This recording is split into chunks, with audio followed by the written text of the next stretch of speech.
Yes, and joining us right now on the line is Syrian journalist Aboud Dandashi. Good evening. Thank you very much for joining us. Hello, good evening. So, Aboud, is it a positive side, that is a positive thing that after we will finish with Yemen, we will take care of Assad? In the meantime, he's there. It's okay that he's there. Well, it's obvious now that the countries in the region that were traditionally American allies have come to the conclusion that America under Obama can't be relied upon to check Iranian ambitions in the region. And this is why we're seeing many countries in the region taking the action that they're taking, whether in Yemen or elsewhere. So, can I say that the Assad regime expects this? Because if we are broadcasting and we are talking about this, I believe that Assad is not, let's say, so naive to think that the United States will ignore the use of chlorine gas, the use of chemical weapon. He's not sitting really comfortable on his seat and saying, okay, I passed some red lines and it's okay. Everyone will forgive me.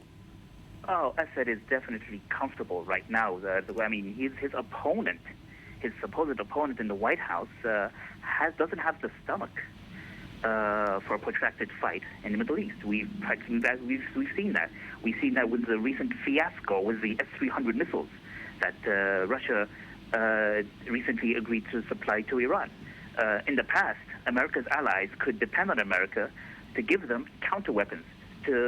If America's enemies in the region got superior weapons, it would provide its allies with equivalent weapons. That's not the case anymore.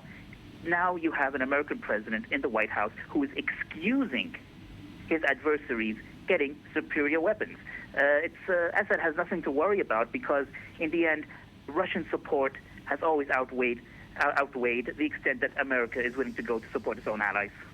So do you think that in one way or another we can say that the United States is part of the problems that we're right now seeing in the horrible images that are coming out of Syria? Oh, most absolutely, definitely.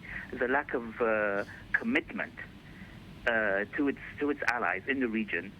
There hasn't been a single American ally in the region who has not been disappointed and let down by the Obama administration. And America's opponents have taken note.